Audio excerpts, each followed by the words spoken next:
Kristi Hardy, and I work for Atlantic Coast Mortgage, and I manage the Kristi Hardy team, and our business is mortgages. We help everyone residentially, whoever's buying a residential house, we help them secure the financing for that. Awesome. And now can you tell me a little bit about you working hand in hand with realtors and how that helps when you guys are together as a team? And do you have anybody in-house, or how does that work for your company? So absolutely, realtors are a key cornerstone to my business, and I like to see myself as a part of their team. And I work with tons of realtors. They're all great. I don't work with ones that aren't, so only the good ones. And they really see us as an asset and a teammate, because we're going to help them get that house to close. Like if they're working with a buyer, they want to refer them to someone who's experienced, who has a lot of knowledge, who can help win the deal. It's a very competitive market right now, and I see a lot of other loan officers, they're not getting a lot of business right now because they don't know how to structure the loan, and they don't know how to coach up their realtor partner to win the deal. So that's one of the strengths that we have on my team, is that we can, help structure it, and meaning maybe waiving financing, waiving appraisal. We can do an 8-day closing. So the realtor partners are extremely important to us, and we're extremely important to them too. Awesome. Love that little team camaraderie It's there. definitely a team, big time. It has to be in this market. Absolutely. And now can you tell me a little bit about your story? Like, how did you end up in the loan mortgage industry? Like, who were you as a kid growing up, and how did it lead you to this point? Oh, okay. Well, I was just a normal kid. I was a cheerleader in high school. Okay. And then I went to school, Virginia Tech, and most of my team actually are also Hokies. So most of us went to Virginia Tech. That's just by coincidence. That's funny. Really. I thought you were like, Hokie? Okay, hired. Okay. Yeah, I mean, it does help. But not all of us are Hokies. But so, and I moved to California afterwards. I worked for Enterprise Rent-A-Car. And that was such a great experience, like as far as management training and sales, marketing. I didn't do the rental cars for very long. I immediately, after like 3 months, I didn't like it. And after 3 months, I went into the car sales division. So I sold one-year-old cars. I was sold them for 6 months, and I was a finance manager, branch manager, regional manager. So I worked my way up doing that, which was great. It was just such a great way to learn, all aspects of business. And then I took a few years off, and I traveled the world and just, enjoyed life, I guess I should say. Yeah. And then when I came back, from traveling, I met my husband, and we came to this area and bought my first house, and I was pretty turned off by the loan officer. Oh. He was very condescending. I had a finance background and management and everything, and I just thought he was only talking to my husband and really, just being very condescending when I was asking questions. So I thought, man, if this guy can do this job, there's a need, there's a need. And honestly, it is a male-dominated field, especially then. That was, 20 years ago. Mm-hmm. So I don't know, I just sort of, I talked to a few other people who were in the business, and it was just such a natural fit for me because, I had a finance, marketing, and sales background, and that's what a loan officer does. We have to figure out a lot of stuff, and it was just a good fit. Yeah. And now I want to go back a little bit to that experience that you had with your previous loan officer. Yes. In that moment, did you feel like, man, when I'm a loan officer, I want to make sure that I never do this? And for some of your team members that are working with you, maybe they aren't aware that that's happening, but do you let them know, like, guys, when you are working with clients, please be sure that, you talk to both people that are in the room, not just one person? Like, do you kind of just use that moment and that situation that happened to make sure that your team is set to go and not do that? So actually, my team is so great. Like, I don't ever have to have that conversation. Oh my God, great. But yes, in that moment, 20 years ago, I was like, this guy is a moron. Like, what is he doing? Like, I was the one really, buying the house, really, honestly. And so So yeah, at that moment, I was like, man, he is missing out. He's missing the boat. This is never how I would operate. And no, I've only surrounded myself with people who know better. Like, so I've never even had to have that Oh my conversation. gosh, that's good. Okay, good. I Yeah. didn't know if like sometimes, No. sometimes you have to have those conversations because they may not be aware, but that's No. awesome that your team is like with the times and like knows like, Oh, yeah. common Absolutely. things. Yeah, no, it's very, we care about every client, whether they're buying a $90,000 house or a $900,000 house. Like we, put our heart and soul into everyone. Yeah. And it is really special to be able to help someone with the largest purchase of their life. Like it really is so meaningful when we see, like, after closing, they'll send us a picture of them in front of their house and say thank you. And, and I look at those kids in the picture and I'm like, you know what, we just gave them a leg up. Because home ownership really does help people. I mean, it helps grow wealth, generational wealth. And it's really cool to be able to help like that. Absolutely, yeah, that's a big moment in people's lives. It is. Getting their first homes, like. Yeah, first homes, second homes. It's amazing. I love it. And being in the business for 20 years, I've had so many repeat clients, and that's always cool too, because I helped them, 20, 18, 15 years ago buy their first house, and then their second house. Now they're buying investment properties, second homes. Like, it's really cool. I love that you have clients who you have relationships with, where they're coming back to you. It's not like, oh, she was great, but let me try another person. Not that there was anything wrong with her, but I'm just going to see what they're like. Yeah. I'm staying with Kristi, like, and her team. Like, they are great. That's our goal with every client, and also with our realtor partners. Like, my goal is that client to have such a great experience that they come back to use me and their realtor partner over and over. Yeah, absolutely. And now, can you tell me where you see you guys in the next 5 years? Like, are you going to expand the team, maybe another location, go to another state? What, anything in the works? Great question. So yes, I am expanding the team. One of my goals is to have 30 loan officers on the Kristi Hardy team. How many do you have right now? Oh my gosh, I think we're at 5. Oh, yeah, wow, 5. 30. That's a nice number there. I think in 5 years, that's my end goal is about 30. So yeah, that's what's happening right now, and we already are on most of the East Coast. Okay. So we lend on most of the East Coast. The company is licensed in 31 states, so we can also lend all over. But my personal goal is really mostly the East Coast. Okay, that's awesome. Yeah. And you said 31 states. Okay, we have 50 states, so that's we're good. Impressive. We're making some moves. Yeah. Yes, you are. Congratulations to that. Thanks. Good thanks. for you. Exciting. And now, who are you outside of work? Like, what do you like to do? Where do you like to travel? Tell us. Yes. Okay. So I am a bit of a workaholic. Okay. I can relate. So that's number one. But I mean, it's not truly number one. My boys are number one. So I have 2 teenagers. They're great, good kids, so fun. They both do crew, which is, rowing. Yeah. So you can find me on the river on Saturdays watching their regattas. That's pretty exciting. And as far as, just any of their activities, that's another great thing about being a loan officer is I have flexibility. So I've been able all throughout their lives to be the room mom and to, go to every single thing that they do. So that's what I do mostly, but I also enjoy traveling. I have a beach house in Avon, North Carolina. Nice. So I love spending time down there. It's very relaxing, very off-grid, and it's very easy to just unwind there. But I do love traveling anywhere and everywhere. We're going to Japan this summer for a family vacation. So that's kind of exciting.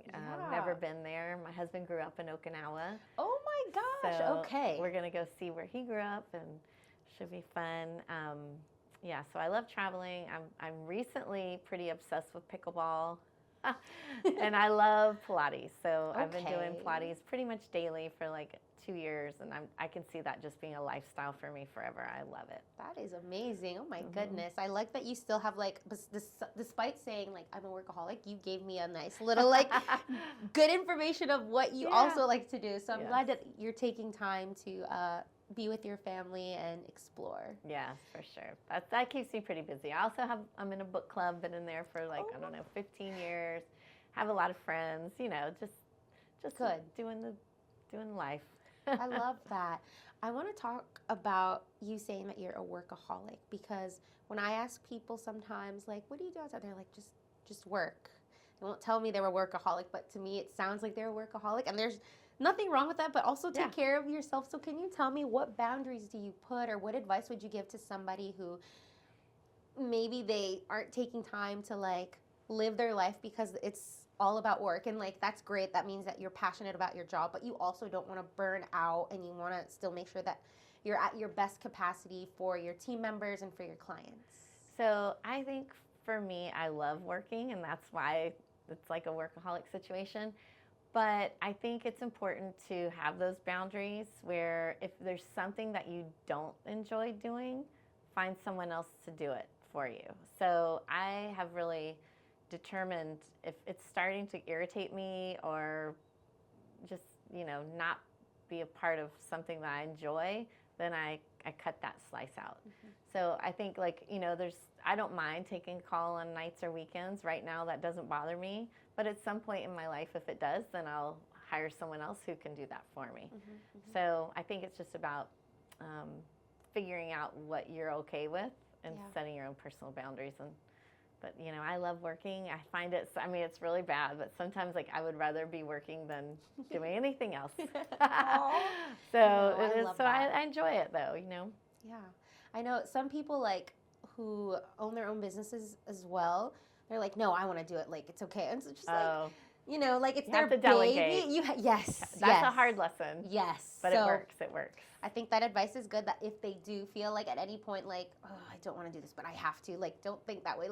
It's okay to let things go a little bit and take on other things and let other people shift that direction of work. They say if someone can do it 80% as well as you think you can do it, let them do it. There you go. For those of you who are workaholics and can't seem to let it go, you heard it here first. Yes, let it go. Yes. Let it go. And now, for your company, when you guys hire, what kind of people are you looking for when it comes to realtors or other mortgage loan officers? So I would be looking to hire other mortgage loan officers, and 3 qualities that seem to be important, I would say, is someone who is likable, has a good personality, someone who's competitive, and someone who's smart. Yes. So it's a hard job, and it's not, and you have to have a lot of grit, because there's a lot of ups and downs and a lot of hard times and good times. So someone who's capable of those gritty, tough times. Yeah. But really, smart, creative. Yeah. Awesome. And now, can you tell me some challenging things going on in your industry and how you and your team are working to make the best of it? Okay, so right now in our area, and I'm not sure where this podcast goes to, everywhere? DMV, okay, Loudoun the DMV. County. Perfect. Yeah. Okay, so in the DMV, which is my main territory, we are suffering a housing shortage. So it's extremely competitive right now for your offer to get accepted. If it's a good-looking house, it's priced right, there's going to be multiple offers. So my team, we're very strategic. So we will get that loan, that client ready. We collect all the documents up front. We run through automated underwriting, and we issue what's called an approval plus, which means it's as good as cash. Okay. So we are going to close that loan, and then I also am doing 8-day closings. So that really helps the client and the realtor get their offer accepted, because then you can look at it as same as cash. Yeah. We can close in 8 days. It takes the risk off the seller. Yeah. And then waive, we can waive the financing contingencies. A lot of times we can waive the appraisal contingencies too. Okay. So we just help the realtor structure it. So it's good. So that's one of the main things that we're doing, is we're just, crushing it. And I always call the listing agent and put in a good word for my client as well. I think that helps a little bit. I'm sure. That's awesome. Yeah. And they know, Atlantic Coast Mortgage, we have a great reputation. So almost every time the listing agent says, oh my gosh, you're Atlantic Coast Mortgage, I know you're great. I don't even have to ask. And especially if we're up against a big bank or credit union, that there's, the loan officer maybe isn't available 24/7 and can't work nights and weekends. Well, my team is always available. So that sets us apart too. Wow, and that's nice that you've got that reputation there. Yes. Like, it must feel so good because I'm sure it took a while maybe to build because, Yes. you know, Rome wasn't built in a day. Everybody's got to build their reputation when you first start. Exactly. I think it's kind of rare to just come out like of the woodwork. Not that I'm saying that you came out of the woodwork, but you know what I mean? Like, it's true. And just having that reputation there, you kind of have to like work and build and get people's trust. So Yes. that's amazing that you guys have been able to do that. Yeah, my word is everything. So I definitely take those approval letters seriously. Like, I won't issue an approval letter unless I know we're going to close. So we get to do all of the hard work up front, which I learned early in my business. All the other loan officers around me were doing it the other way, and they would have problems, loan closings delayed, you know, just suspended loans, denied loans. No, that just sucks up so much energy, and it's so painful for everyone involved. So we don't let any of that happen. We take care of it all up front. Okay, awesome. Glad you have your little game plan Yeah, there, how it works systems, for you guys. Systems, yeah, your systems. And now, how are you keeping up with the latest technology and trends that can help your business? Like, what are you guys using, or what resources do you use? So luckily, you know, I'm at a company that really does value technology, and we're kind of like I don't want to say like a mom and pop feel culture, but with extreme advanced technology. Like, you know, Rocket Mortgage or whatever came out with this, like, you know, instant approval. We had that before they did. Okay, you heard it here first. So yeah, like there's nothing out there that we can't do. So we're very advanced, and it does involve a little bit of pain because I don't really love changing technology when it comes on, but luckily, you know, the execs in my company do. Perfect. So I have to get on board and change with the flow. So it's good because I have people in my company who make it happen, and then I just learn it and do it. Awesome. Yeah. Love that. And now with marketing for your business and for your team, like, how are you guys getting your name out there on social media? Are you active on Instagram, TikTok, even YouTube? Tell me about that. A little of each. Okay. Yeah, a little of each. I've always been a Facebook fan. That's my age range, I guess you should say. So about 2 years ago, actually about a year and a half ago, I decided, okay, I'm going to try this Instagram thing. And TikTok and YouTube. So I've been making videos, like educational videos, so to educate not only clients, but also realtors and even other loan officers. So I was posting those like 3 times a week. Wow. And now I've kind of burned myself out on the videos, my own self. Like, I'm sick of seeing myself talk. So now I'm just going down to maybe 1 a week and then trying to alternate in other forms of media. But yeah, I love social media. I think it's the best way to build your brand. I think it's great for people to get to know you and to see your face and all that. So I love social media. Oh, that's great. I'm glad you know and understand the importance of that, because I know sometimes it's a little bit hard, like, oh, do I really have to post? But in this day and age, you absolutely do have to. Like, Agreed. It is everything. Like, if you don't put yourself out there, you kind of fall under the cracks a little bit. You have to get yourself out there, and people love to get to know you and see your videos and be like, what's this person about?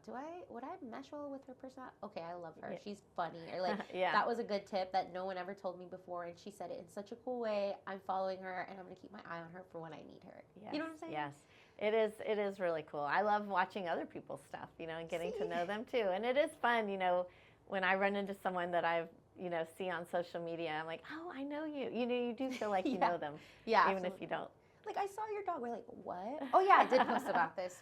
Of course. Duh. Yeah. Yeah. Good. And now for my final question. If you could leave a message for our listeners, it can be in regards to anything in life, anything in your heart in particular, what would that message be? Or what would you like people to know? Oh my gosh, that's a lot. That's a lot. Loaded that's question. A big question. And we did not reherse any of this. We did not, but you're doing great. Oh gosh. Take your time. I always like to think of the best piece of advice that I received when getting into in business, and I just think this is just such an important message in general, is always be gracious. Like, if you're full of gratitude, everything's going to be okay. It'll all work out. So that doesn't really relate necessarily to the mortgage business, but I just think in life, just always have a good positive attitude. It'll all work out, and be grateful for what you have. Absolutely. No, that's great. And I love hearing all the different pieces of advice that people give me. It's like so much like worth gold, like putting it in your pocket, like, okay, Yeah. the gratitude. Just She be looks great. happy Yeah. and she's like radiating positivity. I want to do that. So gratitude it is. Yeah, gratitude is attitude. That's right. Thank you so much for being on the podcast Yeah, thank and for you. taking time out of your day to be with us. It was a pleasure. Thank you so much. Absolutely.